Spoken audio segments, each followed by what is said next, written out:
मैं श्लोक कुमार एसएसपी बुलंदशहर बोल रहा हूँ। आप सभी अवगत हैं कि भारतवर्ष को आज़ाद हुए 75 वर्ष हो गए हैं। हम सब इस ऐतिहासिक क्षण का हिस्सा बनने जा रहे हैं। इस अवसर पर आज़ादी का अमृत महोत्सव संपूर्ण देश में मनाया जा रहा है। दिनांक 11 अगस्त से 17 अगस्त तक स्वतंत्रता सप्ताह मनाया जा रहा है।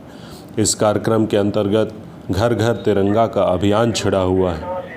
आप सभी जनपद वासियों से अपेक्षा की जाती है कि हर घर पर तिरंगा लहराएं। तिरंगा हमारे देश की आन बान शान है। कुछ नशा तिरंगे की आन का है, कुछ नशा तिरंगे की शान का है। हम लहराएंगे हर जगह तिरंगा, नशा ये हिंदुस्तान की शान का है। अमृत महोत्सव का अर्थ स्वतंत्रता सेनानियों की स्वाधीनता का अमृत, आज़ादी का अमृत, नए विचारों का अमृत, नए संकल्पों का अमृत और आत्मनिर्भरता का अमृत। आज़ादी का अमृत महोत्सव प्रगतिशील भारत की आज़ादी के 75 साल और इसके लोगों, संस्कृति और उपलब्धियों की गौरवशाली इतिहास को मनाने के लिए एक पहल है। इस कार्यक्रम का उद्देश्य स्वतंत्रता आंदोलन से जुड़े देशभक्ति के उत्साह को फिर से जागृत करना और स्वतंत्रता सेनानियों के योगदान को याद करना है। आज़ादी का अमृत महोत्सव किसी विशेष जात, धर्म अथवा राज्य नहीं बल्कि संपूर्ण भारत के लिए महत्वपूर्ण है। अमृत महोत्सव एक राष्ट्रीय महोत्सव है। आज भारत का अपना एक मुकाम है और हम निरंतर नई नई उपलब्धियों को पा रहे हैं। आज हर क्षेत्र में भारत आगे है। जब भारत गुलामी की बेड़ियों से जकड़ा हुआ था, तब इस देश को स्वतंत्र कराने के लिए अनगिनत सपूतों ने बलिदान दिया, अनेक कष्ट सहे, परंतु अभी भी बहुत से लोग आज़ादी के संघर्ष को नहीं जानते और उनके बलिदान की कहानी से अनभिज्ञ हैं। आज़ादी का अमृत महोत्सव एक माध्यम है उन सभी व्यक्तियों को आज़ादी के सही मायने बताने का। आइए उन वीर जवानों को याद करें जो अपने परिवार को त्याग कर अपने प्राणों को देश की आज़ादी के लिए न्योछावर कर शहीद हो गए। भारत को विविधता में एकता का देश कहा जाता है। अब हमारा देश स्वावलंबन के रास्ते पे निरंतर आगे बढ़ रहा है, रोज़ नई नई ऊंचाइयों को छू रहा है। इस क्रम में जनपद बुलंदशहर भी नए कीर्तिमान हासिल कर रहा है। शासन के निर्देशानुसार महिला एवं बच्चों के विरुद्ध घटित अपराधों में प्रभावी पैरवी कराकर इस वर्ष जनपद द्वारा कुल 48 अपराधों में 67 अपराधियों को माननीय न्यायालय से सज़ा कराई गई, जिनमें आजीवन कारावास, अर्थदंड, कठोर कारावास भी सम्मिलित हैं। SC/ST एक्ट के केसेस में भी प्रभावी पैरवी कराकर 5 अपराधों में 7 अपराधियों को सज़ा कराई गई, जिनमें 3 अपराधों में 4 अपराधियों को आजीवन कारावास की सज़ा सुनाई गई। जनता के मन से अपराधियों का भय दूर करने के लिए इस वर्ष 207 अपराधियों के विरुद्ध गुंडा अधिनियम के अंतर्गत कार्रवाई की गई तथा 84 अपराधियों को जिला बदर कराया गया। इसके अतिरिक्त जनपद के ऐसे अपराधी जिनके द्वारा अपराध कर अवैध संपत्ति अर्जित की गई थी, उनमें से 17 माफियाओं को चिन्हित कर उनकी 7 करोड़ 54 लाख की संपत्ति गैंगस्टर एक्ट के तहत कुर्क कराई गई। जनपद स्तर पर 32 अपराधियों को टॉप 10 के रूप में चिन्हित किया गया, जिनमें से 27 को जेल भेजा गया। शेष अपराधियों पर भी पुलिस की पैनी नज़र कायम है। जनपद पुलिस सदैव आपकी सेवा और सुरक्षा के लिए तत्पर है। आपको किसी प्रकार की कोई समस्या हो तो 112 नंबर डायल करें, तत्काल पुलिस सहायता आपके पास पहुंचेगी। जनपद पुलिस लगातार गुंडों व बदमाशों के विरुद्ध कड़ी से कड़ी कानूनी कार्रवाई अमल में लाकर बदमाशों को सलाखों के पीछे भेज रही है।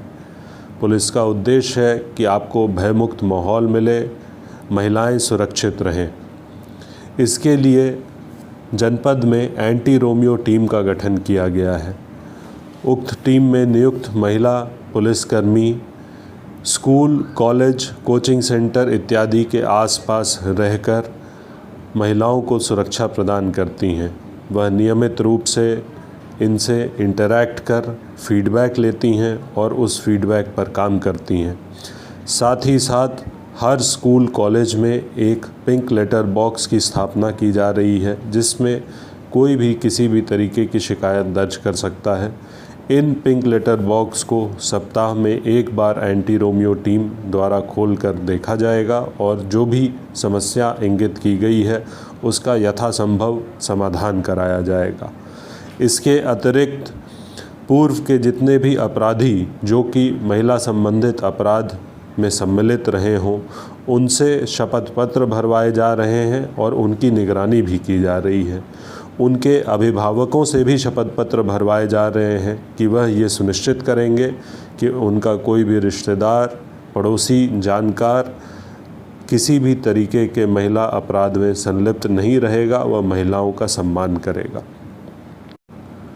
एंटी रोमियो टीम और महिला बीट अधिकारियों द्वारा भ्रमण के दौरान जनता की सुविधा के लिए विभिन्न हेल्पलाइन नंबर जैसे 1090, 1098, 1076, 112 आदि के बारे में प्रचार प्रसार और जानकारी भी दी जा रही है।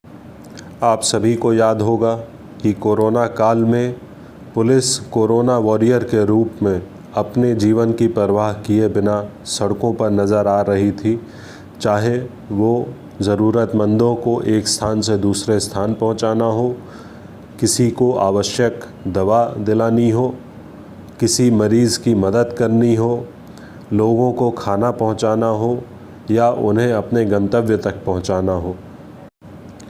यह सभी कार्य मित्र पुलिस की छवि को यथार्थ करते हैं और हमारा प्रयास है कि इसी सेवा भाव से हमारी पुलिस कार्य करते रहे।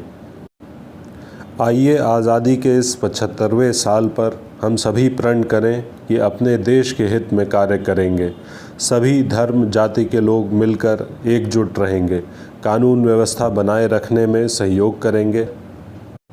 जनपद बुलंदशहर के सांप्रदायिक सौहार्द की एक मिसाल श्रावण माह में देखने को मिली है, जिसमें शिव भक्तों की कावड़ यात्रा के दौरान सभी समुदाय के व्यक्तियों द्वारा भव्य स्वागत किया गया, जिसका परिणाम था कि कावड़ यात्रा के दौरान जनपद में पूर्ण कुशलता रही।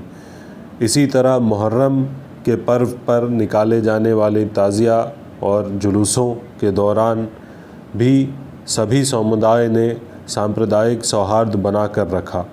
यह एक मिसाल है। याद रखें, इस देश का भविष्य हमारे हाथों में है। आने वाली पीढ़ी को हम कैसा कल देना चाहते हैं, यह हमें निर्णय लेना है। स्वतंत्रता सेनानियों के बलिदान को याद रखते हुए आइए साथ मिलकर एक सशक्त और उज्जवल भारत के निर्माण में अपना योगदान दें। जय हिंद, जय भारत। चैनल को सब्सक्राइब करें और हाँ, बेल आइकन दबाना बिल्कुल ना भूलें।